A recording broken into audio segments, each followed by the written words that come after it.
Hey, boozers! Welcome back to Brothers Booze. Greg and I had a little hiatus last week. All sorts of crazy stuff going on. 'Tis this time of year for that shit. Greg and I are both going to be doing a Bourbon County Stout sampling tonight, but that's for last. Without any fanfare. Mystery. I got mystery beers.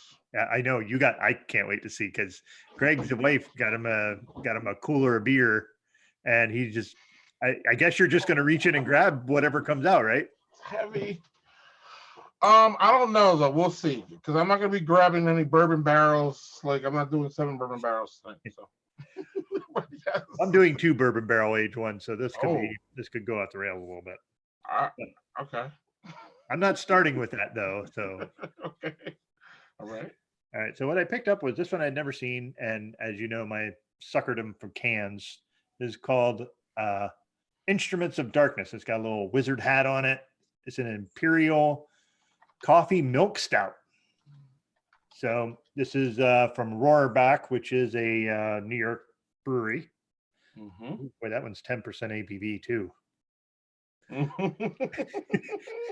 I better set like 4 alarms for me to get up to go to the airport tomorrow. So, oh wow, yeah. So, I'm looking at this, which was pretty cool. Is of course the label just drew me, but it says it's brewed with fresh Brazil roast beans from Fuego Coffee Roasters.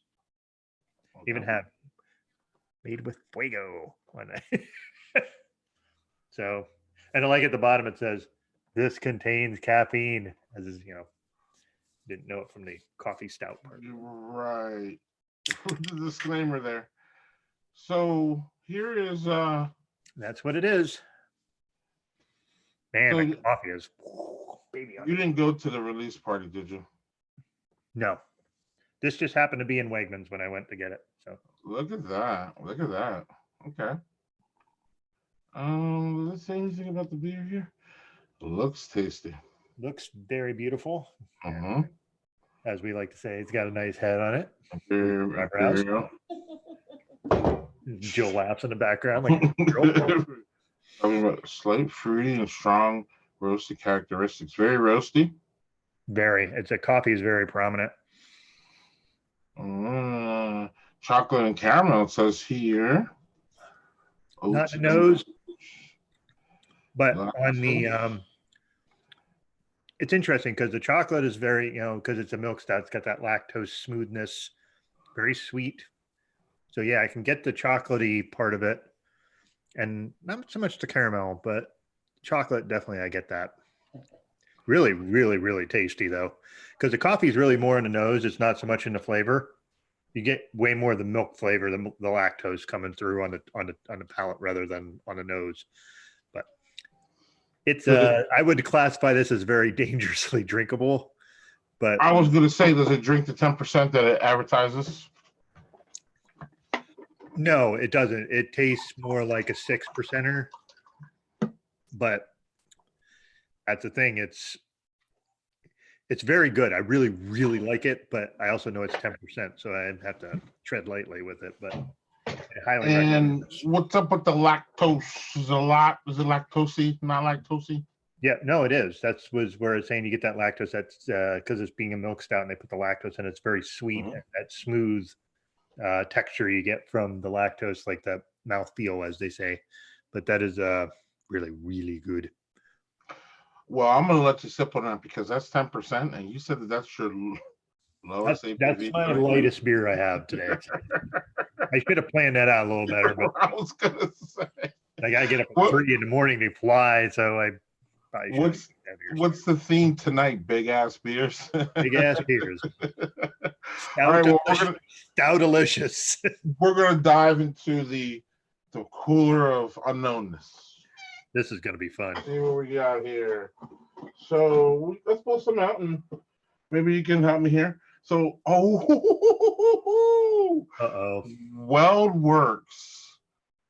You got a WeldWorks? Peanut Butter Cups Imperial Stout. Oh my Lord! My brother-in-law Aaron will be shitting his pants. We want to do another one. I think, man. Whistle Blast. Horse Dragon? Whistle Blast. Honey Brown Ale. See, I like that one. This one now. Yeah, that one, man. We don't do it tonight. We're doing it. Aaron, right. Let's Aaron see here. Aaron had that and said that was just outstanding. So, Aaron who? Aaron Schrader, my brother-in-law. Okay. I thought you were talking about Govea. I was like, oh, yeah, really? He's a big Works drinker. So, ooh, that's always a good one. Brooklyn. I've never had this one. They went all the way to Colorado for Brooklyn beer. Let's see here. That's like a classic. Oh, Breckenridge Christmas Ale. I'm not sure I've had Breckenridge Christmas Ale. I've had a lot of Christmas ales. I'm not sure I had that one. We have a Christmas ale show coming up, so we're gonna. Yes, we do. Yes, we do. With let's see, one Battle of the Mad Elves. Oh shit! Wild Works. What's that one? Kid in the Candy Store Milk Stout. Those things are like I don't know how much they distribute in Colorado. But I know that, like I said, Aaron's a big fan. He goes to a lot of release parties for them, and they make some ridiculous beers. So, and lastly, well, not lastly because there's still a bunch in here, but we're gonna stop digging in this thing here at this point. But this is one everyone knows. Yep, Milk Stout Nitro. Yep, left hand. This is a great one. This is one I always tell people to pick up. We're not gonna open this one. I'm gonna open this one tomorrow, though. This is a good one. This isn't one we open. I don't know. We can open up here, but a lot of people know that one. You have the mystery cooler. I have all my stuff all planned out. Yeah. So I don't know, man. I should jump into those Wild Works, so maybe we'll get there. But we're gonna do this Whistle Blast Honey Brown Ale from Horse Dragon Brewing. No idea. So let's stop this here. And oh yeah. It's always nice to have beer that you don't know where it's from and where it's coming from. And look at that. So we got a honey brown ale. This is something that's up your speed, I'm pretty sure, right? Yeah, I like brown ales. The honey brown name though just makes me think of honey brown. Like I'm drinking.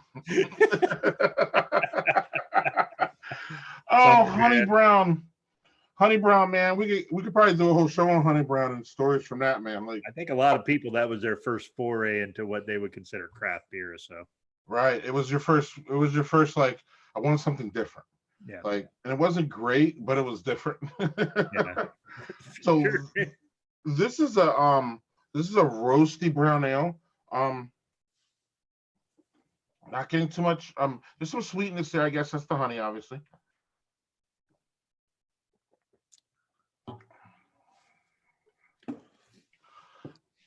There's a little bit of this almost drinks porterish, where the roast is pretty heavy at the end there. But it's not too heavy. There's a crisp ale aspect of it that I like. This is a darker beer that you can drink in the spring. Okay. It's definitely, though, people will definitely be like, oh, this is more suited for the fall because it has a little bit of mouthfeel to it. Again, you can pass this one away at the fire pit in your backyard. So it's versatile. One of those. It's not a big one though, but it gives you enough roast to remind you that it's fall. It's pretty nice. I like it. I never heard of House of Dragon. Maybe I'll look them up right now. There's House of Dragon or Horse Dragon? Oh, right. You said Horse Dragon earlier. Like maybe he misread that. Right. Horse and Dragon. Okay. Well, here we go. Right. Man, there's 7,000 breweries. Are we ever going to know them? Not all. No. Fort Collins. Okay. Let's show everybody what the hell's going on here. Fort Collins. Hey, they look like a happy group. Let's see here. Oh, here we go. Whistle Blast. Sad Panda Coffee. Sad Panda, yes. That is a great Sad Panda. Remember back. bourbon barrel aged tree. They have a Bach, or no, it's a rock. Sorry, picnic rock. I thought it was a Bach ale, or Bach. I really, but you don't see a lot of them. That's why I got a little excited. No, you don't. Especially not at this time. Obviously in the spring, when they usually come out. We're looking for Whistle Blast, Welcoming Ale. Let's see.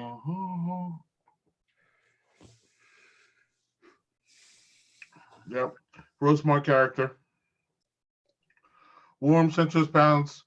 Oh, see, there is a mild hop bitterness. I was gonna say that. I guess it's the snappiness and the crisp freshness I was talking about at the end here.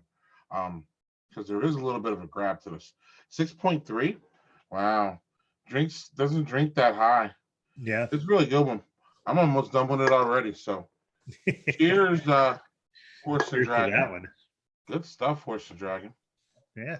And like, it's interesting because usually your brown ales aren't quite that high in ABV. So usually they're around the 5 mark, at least in my experience. Yeah, maybe they bumped it up to be a winter edition. Yeah. You know what I mean? Give you a little bit more warmth to the winter there. Yeah. So I'm a fan. Good one. That's a good one then. So should I get another one or you? Yeah, you can go grab another one. I'm working my way through this first one yet still because it's really good. And I actually picked up a 4-pack of that, so I'm glad I picked up more than just one. Yeah. And I won't be doing this one tonight. What is that? Bourbon barrel aged Baltic Porter. Oh, Jack's Abbey. Framing Hammer, I've had that. It's really, really excellent, but definitely save that for because that's a heavy beer. You've had the bourbon barrel one? Yeah. Interestingly, when Omegang had their beer festival, I used to hang out with one of the brewers from Jack's Abbey. So, nice. So he didn't have any of that at the time because it was summer, but he was talking about how they were getting ready to release stuff like that. So they have a series of those. Framing Hammer is one of them. That's a Baltic Porter. I'm pretty sure they have an Imperial Stout and they have like an Imperial Brown Ale as well. They're all different names. All big beers, it sounds like. Yeah, that's a series they make that's all barrel aged. So okay, well, this one's interesting. A 6-pack of mixed 6 from Dry Dock. Dry Dock's another good one from Colorado, I hear. I don't know what to do with these, Doug. Hazy IPA, a grapefruit, amber ale, grapefruit, an IPA, blueberry blonde. That sounds a lot of like lighter fare. Yeah, piney. Yeah, I'm already kind of past that. Let's see what else we got. Oh, something else. Look at this, man. This is a wonderful. What do we got here? Oh, a 6-pack of Dry Dock Vanilla Porter. Ooh. I think that's what we're gonna do. I think that would be kind of in that same. Missed if you did not do that, Daddy Porter. Yeah, I know. Drink your brown water, Daddy Porter. Yeah, get out of here, Afro beer chick. Although, to her credit, if you've been following her on like Facebook and Instagram and Twitter, she's been trying some more porters and she's been giving it a go. It just doesn't seem like doesn't seem to work for her. That's fine. Totally fine. I applaud her for giving it. I applaud her for her opinion. I love it. I don't know. I've been talking to her. We should do something. We need to do something more on this too. So here we go. This is Dry Dock Vanilla Porter. So obviously I'm Daddy Porter. I love porters. Yeah. I don't like dirty glasses though, but what am I gonna do? That's living when you're the problem with do you like vanilla? Do you like the flavor of vanilla? Do you like vanilla? I grew up with vanilla ice cream. I love vanilla bean ice cream. I love vanilla. The problem with vanilla and beers though is the sweetness and getting that balance with everything. You know what I mean? Yep, sometimes vanilla throws it off. So just by the name alone, vanilla porter, I should love this. But I generally don't like vanilla porters because I don't ever find one that's like sweet and give me that roasty balance. Yeah, it's really hard to balance up vanilla with it. So yeah.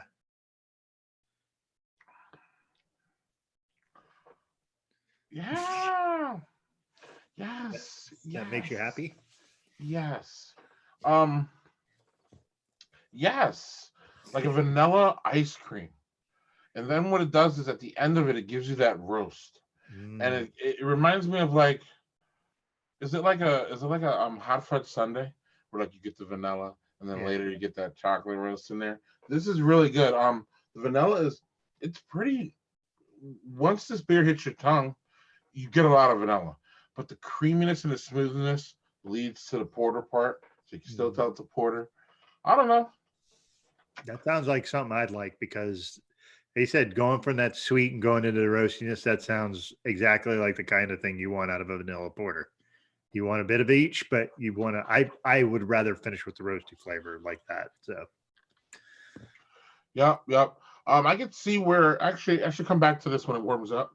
I bet you the vanilla takes over this, but there's just enough there. It's really nice. I like it. I'm a fan. Dry dock. I've never heard of dry dock. Yeah, that's something that again Aaron turned me on to, and he gave me one of theirs, like a peanut butter porter or peanut butter stout of theirs. He gave me 1 year. That was really excellent.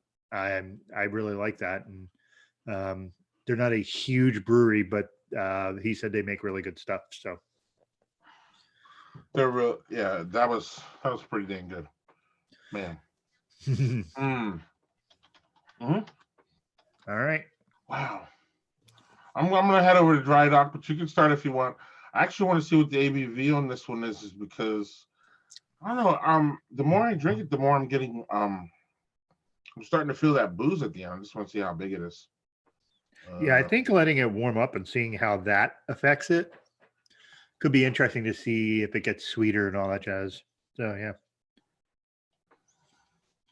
Let's see. 5.4%. Wow. 33 IBUs though, so they're trying to throw some hops in there. Yeah. I'm not getting much hop presence in this one. Yeah, I think I'm pretty sure this was bought at the brewery too. Okay. Like 3 days ago or something. Willamette Centennial, Marisada, Flaky Barley, some chocolate in there. So the chocolate, yeah, special B. But this chocolate grain is probably balancing out that vanilla. And it's like I said, it goes really smooth from the vanilla to the porter part of the program. It doesn't really last. I mean, again, I'm getting some vanilla in the end, but it just dissipates. Yeah, I like that they have food pairing suggestions at the bottom too, and like not just like eat this or drink this with pizza or whatever. It's like blackened fish, Gruyere, chocolate desserts. Like that's really cool. That's like really cool. Yeah, or you know what I mean. Like a lot of food pairings are like bar food, like you said. Yeah, chicken fingers. Well, what doesn't go with burgers? Everything. Shut up. Yeah, everything goes with burgers. Okay, so this is a good one. I got a 6-pack of this, Doug. So I need That's awesome. Need to make sure that finds a way to you. Maybe in February. Yeah, we need to figure that out. Anyway, next one. I'm really excited about this. I just know it's gonna be a freaking alcohol bomb. So everybody knows my affinity for Dragon's Milk. Yes. And me too. This one was, I got it and I had totally forgotten it was in my cellar. This is the Mocha Mint Stout from Dragon's Milk. I had cellared this in January of 2018. It was made in like November of the year before. So this is a 2017 beer that I had in my cellar. So I'm going to be curious. My big worry was like the mint, like just manhandling the rest of the beer is what I was worried about. So, and interesting. This one also they have pairings on the back. Chocolate cake, lamb, shortbread. So that's interesting that they had the pairings in there too. This one, when I cellared it, was 11%. So we're going to see how that goes. I open it up and just no at all. Nothing. Let's see. Oh my God, that smells heavenly. They didn't make that. This is one of their variants that they don't make every year. It's just Right. oh I didn't know. no. I assumed I wasn't going to see it, but I wanted to see what they had up here anyway. Like this smells like a thin mint. Like it's awesome smelling.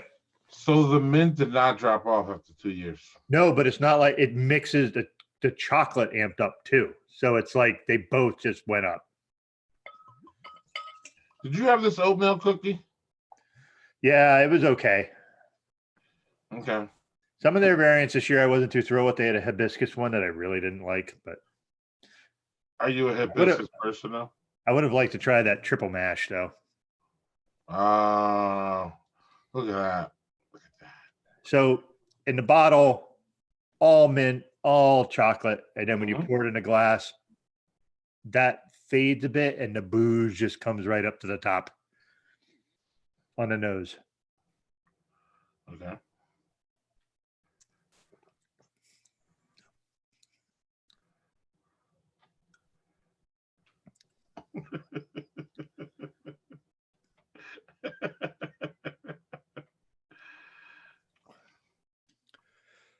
Okay. So in the flavor profile, it's boozy and chocolate. Just a very hint of mint at the very end. It smells awesome out of the bottle, way boozy on the nose after out of the bottle, and it's just lots of booze.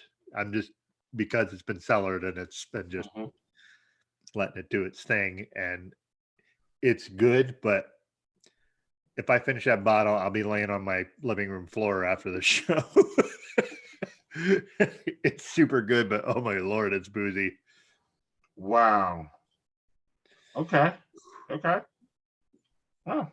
I like it. I just saying like this is a sipper. This is like having a dram of whiskey or something. Like it's not something you drink fast whatsoever. It's something to savor. And I kind of want to and this isn't so like it's cellared it. I haven't put it in a fridge at all. So it's not like I can let it sit and warm up and open up. I brought it upstairs earlier at when I took the picture a couple hours ago. So it's been upstairs outside the cellar temp, which the cellar temp is around 62. That's not ideal for cellaring, I know. But so it's been warmed up enough.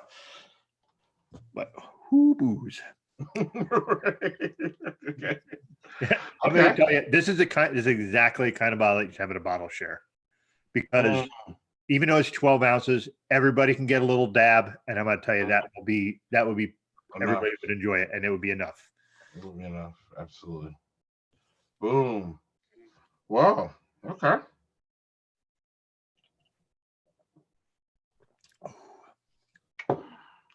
I will say now, this is. I was gonna say this because it's more of a sipper. The other one is more drinkable so far. Like something you can actually drink. This is definitely more. Take a little sip. If I had chocolate with this, it would be divine. But anyway, go ahead. Sorry. Oh no, I was going to say now it's time for our sponsor. I don't know what our sponsor is this week. Daddy Porter's Beer Group. Daddy Porter's Beer Group. Been around for 3 years. Been on Facebook. Look it up. Talk all kinds of beer. Got about 500 people in there, 600 people. Daddy Porter's Beer Group. Look it up. Also, next week is the big Mad Elf Smackdown. Yes. We have at least signed up 2 lovers, 2 haters, and we have 1 person who's never had it. So we're going to talk about Mad Elf, talk about the things that people like about it, people hate about it. We're also going to hopefully have some contrasts. I'm going to have Great Lakes Christmas Ale. Didn't we have a Christmas ale in here? Yeah, you did. You had Breckenridge. Something, right. We're going to bring all those out. It's the time for Christmas ales. They're abundant. They're everywhere. They used to be like a niche thing. In my opinion, it used to be like 2 or 3 of them. And you can never get them. Now everybody's doing them. What's your thoughts on Christmas ales? Yeah, I know that I have a couple in mind that I'm going to be grabbing that I'll pick up next week. But in addition to Mad Elf, because It's going to be fun to have that discussion. Oh yeah, and just the Christmas ale discussion again in general to me is fascinating because it crosses many styles. So you can have a Christmas ale like they just call Christmas. Like I think you throw nutmeg in it, they're like, oh, it's a Christmas ale. But like there's Christmas ale stouts, brown ales. So it's just going to be interesting to see what everybody thinks. It's going to be our first like multi-panel. It's going to be crazy. Yeah, it's going to be awesome. No, So Kevin Dunn here is saying he has a spit bucket ready. Kevin McKeever, we have RC. He's Yeah. going to be there. It's going to be great. Matt Clark's going to be back visiting us with some. Yeah. So it's going to be fun. Can't wait. That's next week. That's going to be awesome. This needs to be something we turn in every year because, again, I think these Christmas ales are everywhere. And I just love it. People are very opinionated about it, too. That's what I really love. Yeah, like, and I want to make very clear, you have an opinion on any beer, it's totally fine. I will joke and mock people, but hey, if you don't like it, that's not your cup of tea. That's awesome. Whatever. Just right. I'm still gonna harangue you about it, so it'll be fine. Mm-hmm. Also, I would like to clarify that I just had Jill try that Dragon's Milk, and she smelled it. She was like, because it's like super boozy. So yeah. So I'm not the only one who thinks that, at least. Look at that. Right. And even in our comments, my spit bucket is ready for Mad Elf. Mad Elf is good shit. Right. I love it. I'll send mine after it's been used. The more polarizing the beer, the better. And that's why I embrace IPAs. And because everybody has an opinion on them, you're either sick of them or you love them. They're everywhere. Like everybody has you just say IPAs. It'll just trigger people to say something. That's what I love about Mad Elf. Yeah. But I don't know if it was in the Daddy Porter group, but maybe it was in another beer group I was in where somebody said something about they ordered an IPA. They asked if there was an IPA, and they said some beer that wasn't an IPA, and they were like, "Does that mean like everybody thinks that when you order an IPA, if you don't know what that is, you just think it's whatever craft beer you have available?" I was like, I haven't heard that. I've never heard that. Maybe it's like when you're in the South, and if you want a soda, you just call it a Coke, and they just give you a soda, and you don't know what it is. Just give me an IPA, right? Right. You want to? Can I have a soda? You want a Coke? Yeah, and then they bring you like a root beer. You're like, that's not at all a Coke, but okay. Right. You could be onto something, man. When I went to Cleveland, and I had my friend, I went to Cleveland. He's Bill's fan. I'm Browns fan. Anyway, he's not a beer drinker. He's not. So like, and it's cool. I love going to drink beer with people who aren't beer drinkers. Yeah. I don't have to talk to you about it. Let's just drink. This doesn't have to be a complicated thing, whatever. So the point is, though, he orders this beer, and the way he described it on there, like they were messing with you. I forget what it was called, but it was called like not an IPA beer or something like that. I think something like that. So he got it. He's like, "Oh, this is great." So then I looked at the line, and I was like, "So you don't like IPAs, do you?" He's like, "Oh no, I hate IPAs." I was like, "That's an IPA." He's like, "What?" And I was like, "That's an IPA." He's like, "Oh, I guess I do like." Right. So like, if it was labeled IPA, he would A, never got it, and B, and predisposed in his mind, he would have said, "Oh, this is shitty because it's an IPA." No, motherfucker. No. Like, I love when brewers do that shit. I stay nay. Right. He's like, "I don't like it." And I'm like, "You do like IPAs. Let's just stop with all that. You don't like a certain type of IPA. You probably don't like the big assertive ones that shove in your face and are just, 100 IBUs. And that's not a good way to start on IPAs, as you already know." Yeah, and I've been in that camp too. Remember when we started? I was like, "Fuck IPAs. I don't want to try any of them." And then I decided to start. All right, well, that's pretty unfair. I need to give. There's a lot of them, so there's got to be something out there I like. And I find that I'd like, your really juicy New England IPAs. I like the milkshake IPAs. Not so much of a fan of the West Coast IPAs, but that thing is, with IPAs, there's a lot of variance in them. It's not just here's like if you go here's a porter or a brown ale or something like those things they're a very specific lane. You might have a little bit of flavor added to them, but you know what you're getting with that. The IPA, man, those things go all over the place. You could have something that's a freaking palate wrecker that's just all hops, and then you could have something that tastes like there's barely any hops in it at all because it's so juicy. So, Or like that stupid Founders beer that I like, all day IPA. oh, I always thought you were gonna say the Cos one. No, all day IPA. You know, that's an IPA that's not doesn't have that. Yeah, You that know what I mean? super aggressive hoppy flavor. Mhm. Yeah, which is what I really don't like. And it sucks because that's the only one I can think of off the bat. I need to find another one. What's the other one? I was gonna say Sequence, but that's not. That's a sour. That's different. Anyway, I'm getting ready for this, man. I'm all in on that now because, And like, right now, before we get to this, the lead up to this is that this is probably the only big beer that I would buy on my own. And I didn't go search for it. How did you get yours? I went to a local um beer shop that I've been wanting to go to forever, and okay. no one was there. And I'm like, oh, maybe he has it. I walked in and he's like, yeah, I got a couple of these. I'm like, all right, give me one. He didn't have any variants or anything. So I don't know, $11 or $12. Yeah, mine was 13. Which But I'm in New York State and 13. my taxes. But if we get 2 nice pours out of this, or we should get 2 nice pours, that's $7 a pour or whatever. That's a good deal. Especially at home. I don't know. These are, this is an OG, man. They've been around forever doing this. So I don't know. Like you talk about big beer and craft beer. Like I still believe that this is craft beer. Sorry, people. And the reason I say that is because you're crafting. You're making it.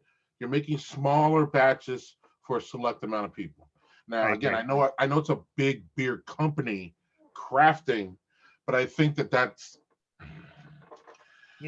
as much as I can get to it, or I can get to the craft part. I believe that this is still craft. Argue with me, bitch me on YouTube, look me up in a group. That's what I'm saying. What is your opinion on that? I'm of the same opinion because I think a lot of times these bigger breweries, these bigger companies will buy up the microbreweries and they won't really change much. They just change the ownership. That's not always the case, but like I think this is just something they go, this is, maybe it's not Goose Island's flagship. To me, I don't know a whole lot of the other Goose Island beers. To me, it's their flagship. But I agree, but I'm not that well versed in their beers, so I thought, well, maybe I'm missing something. But I think some people might argue like Sophie or something like that. But yeah. But anyway, like every year I get it. Every year I like it. So I usually only get 1 bottle, but this year I decided to do 2. So what my goal is to try to cellar one and then just I was gonna say, right. Do that way I have 1 for the cellar and 1 just to drink with you. So yeah, I can't find my can opener. But did you have any availability to did they have any of the variants there when you were there? No, they had no variants because I went to Wegmans like I was, and when I went there, I was like, oh, I just was like, I actually wasn't there to get beer. I just usually go over there in case there's some weird thing that I want to. I'm still here. I'm gonna go look for my opener. Do it. I'll explain my process at Wegmans. So basically, I'll go in there and like, it's my favorite grocery store. The problem is it's probably more expensive than the other one. It's the nicer grocery store. But so I went in to get a couple other things. I thought, I'm just gonna bounce over there, and it was Black Friday, which isn't a great day to shop, but I had a couple things I had to go get. So I went over to Wegmans, and they have an area that's like a tasting area, and then their beer place. It's not like if you're facing out of the tasting area, it's off to the left, which is where all their beer is. And the one lady and guy who are like the main people that stock it, I see them there all the time, and I talk to them about beer all the time. The lady was there kind of stocking shelves, and it had a box. They had 2 boxes, and the one box was just open and said, here's $13 for Bourbon County Stout. No lines. I have to wait in any like I had friends of mine who were like, oh, I got up to go get these. And I was like, last year I could have gotten them, 3 days after they were released. So whatever. But yeah, I didn't have any problem getting them at all. But I didn't get any of the variants. I had some friends who got all the variants, and I'm just like, pretty cool. But I think didn't see Afro Beer Chick got one of the double barrel ones. Yeah. And I was like, that made me jealous. Yeah. Right. Right. She's got those Chicago connections, man. Yeah. So like that'll take you a long way for sure. Yeah. Um, so yeah, I actually saw a post in one of my local beer groups today that there was still some variants close down to you guys know I live in Madison, Wisconsin, close down to the college there. And it kind of makes sense because the college kids don't have money for $13. They can't afford that shit. Right. So I was like, oh, that's a really good tip. Go down by the college kids when they release these big beers because these guys can't afford it. So I saw you jumped off on yours and I jumped off on mine. My first one is Big Booze. Big Booze.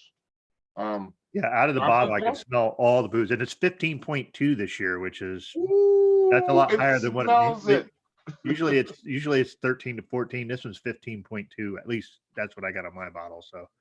So you said you get this beer every year. Mm-hmm. And you don't surf for it though. You don't wait. You just go and. One year I did because that was the first year I was really looking for it, and I knew it was still not as widely produced as it is now. So like you would go in and it was in that stage where you're like, you can get 2 bottles max. Right. And now it's just like, here's the whole thing. I could have went in and bought the whole fucking case if I wanted to. Oh, there was no limit. Nope. I could have bought the whole, I could have been like, I'm just taking this whole thing. I could have if I wanted to. And I just didn't because I don't want to do that. One, it's super expensive. And two, like right. I can take 2 and that's plenty. I don't need more because of, And you can make a nice vertical with that. So next year you get the next one, and you're right. I don't know. I got more head on mine than yours. Yours had some head though to start, right? Yeah. Dissipated quick though, right? Very quick. Yep. Man, that is the booze bomb that I like.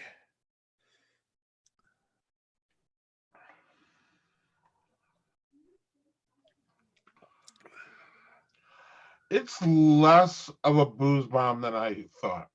I'm not getting any burning at all. I get very little, but I don't think that's necessarily a bad thing considering the high ABV.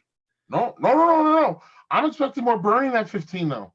Like it's 15%, Doug. I'm expecting I'm getting more like chocolate at the end and more sweetness. It's really, really sweet. Yeah, there's like a nice smoothness at the end that I wasn't expecting. I was expecting the bourbon burn, but I didn't get that. No. Right. Because I'm smelling that bourbon burn. I don't know about you, but when I smell it, I'm like smelling it. Yeah. Whoa. Like I opened that bottle and was like, holy fuck, this is good. How am I gonna drink this bottle? Because that's a bottle the other ones I'm fine being like, okay, well, whatever. But that one I don't want to get rid of. So no, and so bourbon, me and you talked. I was gonna bring it on a show this week, but I'm gonna wait for another week. But I went and bought a 10-year anniversary bourbon release right up the street from my house. And again, when I sipped that last Sunday, it smelled a lot like this without like the the chocolate and the roast that you smell on this. I thought that this is gonna be a bourbon bomb. It is, but it's not in that way. It's again, I'm getting more chocolate, a smooth out. This is almost like this is almost like this vanilla porter. Yeah. The way it's sweetie on the way out. Yeah, they even have a drink by the June 30th of 2024 on the back of their bottle. So even set a limit like on how long you should like sell it or keep it. Well, although it does say on the label there, it says it develops up to 5 years in the bottle. So I don't know why they say that. Or maybe I'm reading it June 24th of 2030. Maybe that's what do you have that on your label on the back? What's it say? I'm sorry. I was looking at the on the back and it says drink by. Drink by 24 August 24. So do you think that the first two numbers in the front are the year, or are they the month or the day? Okay. Because if they're saying it ages in the bottle for 5 years, there's no way that first number is a day, because 2024 isn't that far away. Well, no, that is. I can't get my. Yeah, it'd be 5 years. Sorry. Oh yeah. Come on now, let's go. All right, let's see. Just get it better here. Man, that glare. Yeah, I don't know if you can even see it on mine. I used to use, but yeah, June 24th. Oh yeah, okay, yeah. Yours is 15.7. Mine says mine says 14. No, mine's 15.2. Mine is 14.7. Ooh. Yeah, and yours is mine. Mine says August 24. Yours says June. So we definitely have two different batches here.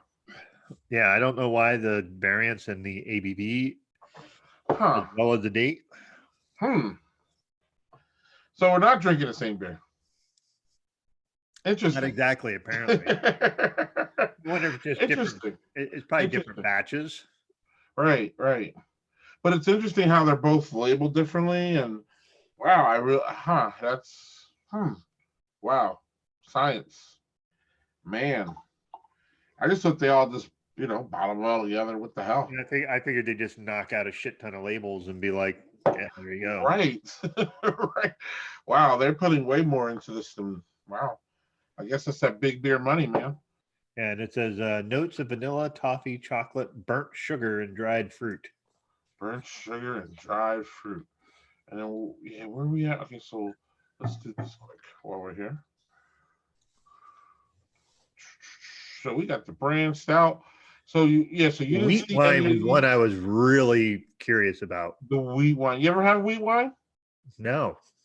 Oh, so do you like barley wine? Yes. You would like wheat wine then. That would be one you should. You ever see wheat wine? You should jump on it. Obviously, get a sip of it, but I think that'll be your style. So then over here, rye. I would love to try this rye. 2 Year Reserve. I think that's what Afro Beer Chick had, right? Pretty sure. Yeah, she had the 2 Year Reserve. This is that coffee one that I'm really. I mean, me and you and the coffee thing were. Yep, I'd have been all over that. So cherry stout. So this is probably more like a Mad Elf kind of thing. Yep, sounds like it. No, it's a double barrel stout. Is the one that she got. Oh, she got the double barrel. She also got the proprietor's one, which I don't know what the difference with that is, but yeah, I don't know either. But let's run up here quick and let's see what's going on here. This is a tasty one though. It's tasty. Mix of Heaven Hill, Buffalo Trace, and Wild Turkey barrels. Wow. Oh, Wild Turkey. Okay. Cocoa, yes. Fudge, yes. Vanilla. Maybe not so much caramel. I think caramel gets lost. In chocolate in these big batches, the chocolate and all that. I don't know. I just feel caramel gets lost. Even though I think I can get a little bit of it. Leather and tobacco. Okay. Leather and tobacco.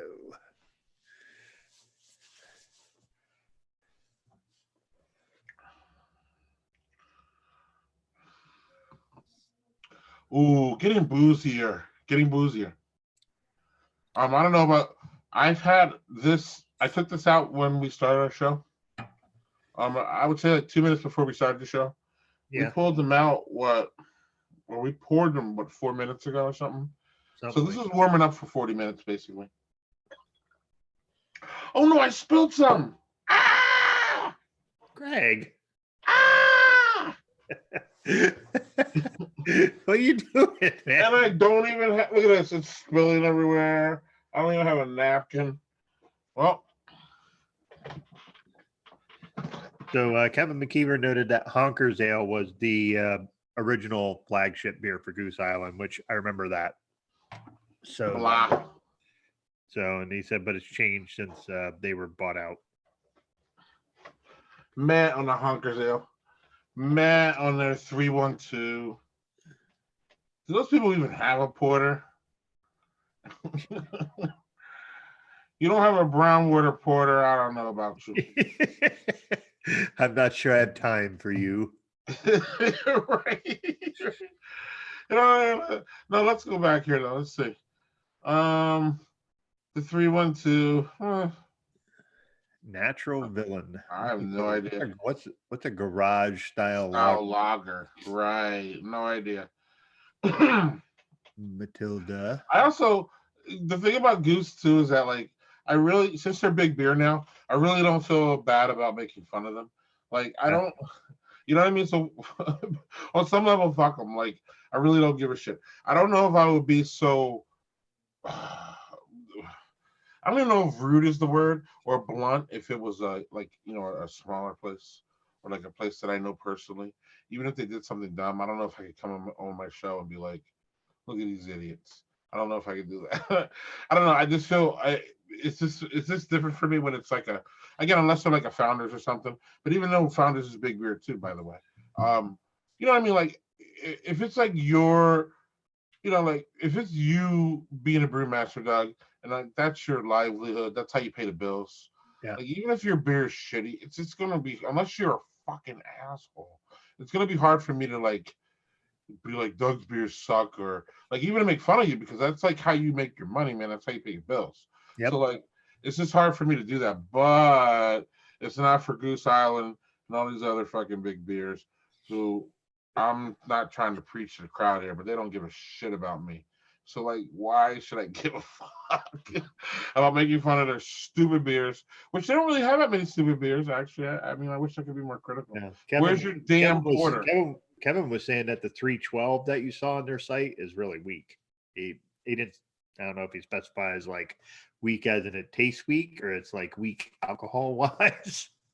It's 312 is underwhelming. It could be so much better. Maybe it was better too. See, now we were talking about real quick about how when Big Beer buys smaller places, sometimes they fuck with the recipes and all that. There's a lot of screaming from people who like Goose after AB and Bev bought them that they mess with a lot of their smaller beers. But I don't know if ABV has messed with this. I don't know if it was wise for them to do that. You know what I'm saying? I don't think they did. They might have messed with Goose's other stuff, but like, I don't know why you would be messing with this because this is. No, it doesn't get any better. I'm not gonna say it doesn't get any better. But for mass-produced, quote mass-produced, big ass. Yeah, it's a big ass beer. Right. They do a pretty damn good job, and they're still doing a pretty damn good job. And again, whether I like it or not, it doesn't really matter at this point. Yeah, I mean, hey, it's it's owned by InBev or whatever, but like, I'm still gonna buy it. Like, there's almost like a weird nostalgia to it. Just like I liked it before it was like, it's almost like seeing a band. Oh, I saw them when there was like 4 people at this club in Piscataway, New Jersey, or whatever. I like to say from a football point of view, I like Tom Brady before everybody started to hate him. So, and that's the truth. I like Tom Brady his first year. Yes, I was watching. Yes. Then after that, it was downhill, and I hated him. But I liked him before it was cool to hate him. How about that? Now I hate him, so it doesn't matter. It doesn't matter. No, I'm with everybody with the hating. Don't get me wrong. But like when he was coming up and he was a rookie, I actually liked the dude and I knew him and everything. It was weird. I know I'm dating myself because he's been in the league for 4,000 years.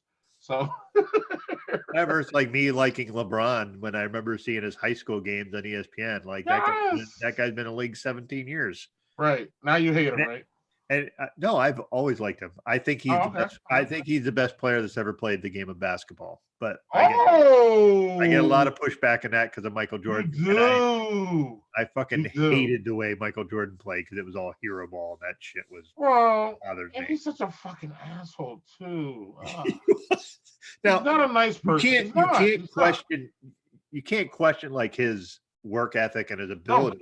No. That's not it. But everybody who played with him fucking hated playing with him. Right.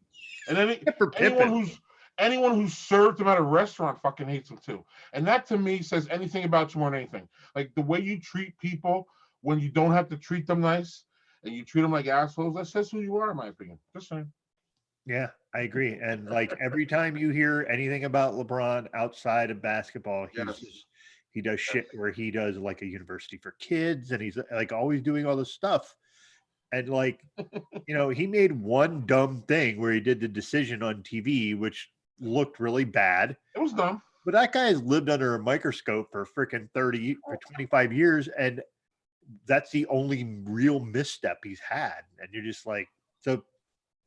And he plays basketball like he's the kind of guy. Oh, I would like to play with him because I know if I'm open, I'm getting the ball. I would never in a million years would have wanted to play on a team with Michael Jordan. I wouldn't, because it'd have been terrible. Right. Great. I'm going to watch him shoot and then yell at me if I miss something. Great. Awesome. No, I agree with you. Everything. The only thing I don't agree with you is about whether he's the best ever, but I agree that he gets shit on legacy wise. And I think people just automatically be like, oh, MJ's just better than LeBron, without even like looking at anything. It's just like they don't even think. It's just like that's just the natural recourse without even looking. So yeah, I'm with you about LeBron. I can't say enough about him. Actually, he's a stand-up guy. Again, if the worst thing you did was some dumb bad media thing, as opposed to all the other heinous things we see pro athletes do, if the worst thing you did was some stupid show, I'm with you, bro. And if the show was stupid, it was idiotic. I got it. I'm not even trying to act like it wasn't. Yeah. I'm not. But at the same time, if that's the worst thing on your resume, I'll run with you. It's cool. Anyway, yeah. I'll run with that. So I'm speaking of running with, dog, man, I'm almost, look at this, man. I'm done. The only thing I didn't finish was my my honey brown ale, and it wasn't because it wasn't good. It was because it kind of got lost in the old vanilla porter was couple of the other things, yeah. And then this thing, man. This is I don't know. I'm happy with it. I like it. I've always liked it, and you know what? I think what I need to do is look at the other bottle I got to see if it was the same ABV, because I got it from the same box. I got two from the same box. I'm wondering if it was the same, because yours was different. Yeah, you got to check that out. Look at that. That's sitting down in my cellar. I'll check that. Not tonight, because I got to get to bed here soon. Right. So Rod, we maybe need to talk about this. I don't know if you saw Rod talking about Jordan and LeBron here in a chat. But he makes some damn good points, of course. LeBron has a habit of crying for fouls, which hurts his legacy. I hear you, RC, but at the same time, that's kind of where we're at, I think, NBA wise. I think if you're not crying for fouls in the NBA, or am I wrong?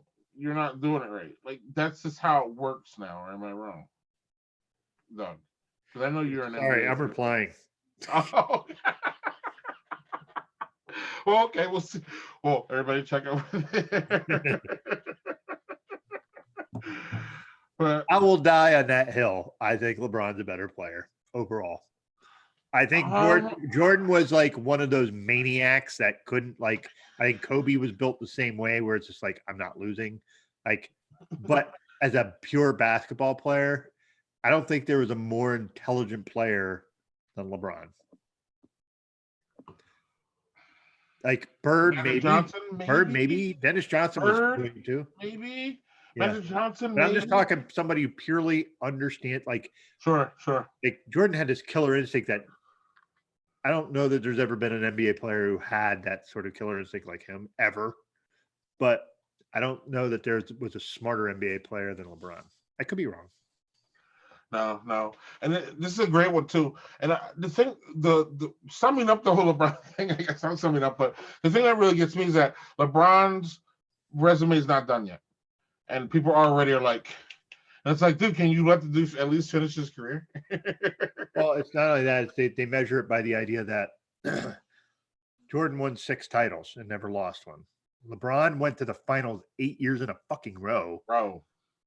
And lost 5 of them. That's so it's always like, well, he didn't win as many. Yeah. Have you ever seen the supporting fucking cast that LeBron James had in Cleveland in both? So some of those. Sorry, man, but that was a horrific set. Now in Miami, it was just he had everything there, and it's surprising he didn't win more titles there. But what is the JR, man? It's like the best. JR, like, I thought there was a timeout. LeBron was like, what? Oh man, that's great. That is great, man. So another thing too. Lastly, I am an MJ fan. I grew up with MJ. I fucking loved watching him. I could not be around. Like I couldn't. He couldn't be on TV, especially in the playoffs, and me not be around TV. Like I was either working or I was watching. Period. That end. But what people don't hold against his legacy, which I fucking do, which is, oh, I want to go play baseball. Fuck you. Like that's as dumb, in my opinion, as LeBron's stupid little TV show. Like him playing basketball was such bullshit. It was an ego move, and it hurt his basketball legacy. In my point of view, that's where I'm at. Yeah, there's a lot of conspiracy theory stuff about him taking a baseball hiatus because he had a pretty substantial gambling problem. That's that's a lot of weird shit, and that goes kind of off the reservation. He did have a gambling problem, or he did gamble. How about that? Oh, he did a lot. Him and Barkley were famous for gambling against each other all the time. I don't know if I want to call it a problem because I wasn't there, and I don't know enough to call it a problem. I know that he liked gambling. But I'm just saying, like, maybe that could be tinfoil hat shit for all I know. I'm just saying, like, yeah, and it could be on point. Yeah. All right, man. Let's wrap this up, man. Let's wrap this up, man, because I have to get up in 5 hours to go on a flight. So absolutely. So you started this mess, so I'll finish it. Sure. we started with me jumping in my mystery bin here of love, and I got the Whistle Blast Honey Brown Ale from. Also, you just made Jill about fall off the couch with the mystery bin of love. So just forewarning. We make a song about it. This is a good one. Nice brown ale, fantastic. Seek it out. 6%, pretty high. Yeah, I'm surprised at the ABV on that. I really was. Boozy, a little bit boozy, sweet. Again, this is a brown ale for the fall, but you can do this one in the spring and in the summer too, in my opinion. Really nice drinkable thing. Of course, vanilla porter. Smooth, nice, sweet, leads to the porter part. This is definitely not a brown water porter. My friend Afro Beer Chick, this ain't one. I would love to get her one of these if she likes vanilla. I think she would appreciate the vanilla quality in this one. But I'm sorry, Afro Beer Chick. How long would it take her to pour that over some vanilla ice cream? Probably 2 seconds. Yeah. Like, this ain't shit. Give me some ice cream. Give me a plate. But I think her problem is I tried to tell her one time. I'll tell her again. Like I think she likes bigger mouthfeel, darker beers. So that's not a porter. It's never going to be. Move on with your life. So anyway, and last and certainly not least is this one. And I said enough about it. What you got? Well, so I don't really have any losers. All of them were really excellent beers. So obviously I had this. This was cellared for 2 years. My Dragon's Milk Mocha Mint. That thing was just, if I didn't have to fly tomorrow morning, I would sip the hell out of this. It's so good. Don't tell me where you're flying, but how long is the plane? What's that? How long are you going to be on a plane? I have a connecting flight in Charlotte. So all told, maybe 3.5 hours. Okay. And I don't sleep on planes. It's not something I'm built to do. So. Oh, I feel you. Go. Yeah, I get on there. I'm like, yeah, I can't sleep. So. No, it ain't happening. Right. So again, I'm just saying this isn't the worst. All of them, the 2 of them were even, and then the one was just, for me, is always going to be the clear winner. This one here is the Rohrback Instruments of Darkness Imperial Coffee Milk Stout. This is super drinkable. What's that? I want that shit. Want. Yep. WANT. Yep. Yeah. Okay. Sorry, my brain wasn't following there. No worries. No, but this is 10%, and I'm telling you, it doesn't drink at all like 10%. It drinks definitely more like 6.5. Really, really excellent. I'm glad I have more of this. And I'm with you. It's a I'm always going to drink this. It's always delicious. It's always boozy. It's always what I want. Especially this time of year with it being cooler and you just want that kind of cozy feeling. It's just, yeah, people shit on it. Maybe say, well, it's not craft. I don't care. I'm going to buy it anyway. Yeah, and again, I like how we had different batches. I like how I have 14%. Yeah, I thought that was interesting, right? We're absolutely, it's one of the few times that, in fact, it's the first time we've had the same beer. I think so. But we're going to do this 2 weeks in a row because we are going to have the same beer next week. Oh, goodness. Anywho, Doug, it's been another great time. It's great that we were able to share the same beer. Kudos to Goose Island, again, for their yearly effort in this. I can't say enough about it, actually. Yeah.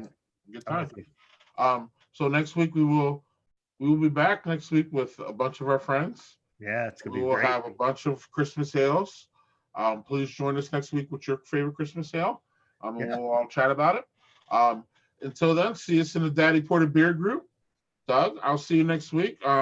Safe travels, and we'll see you next week, buddy. Yeah. Cheers. Cheers.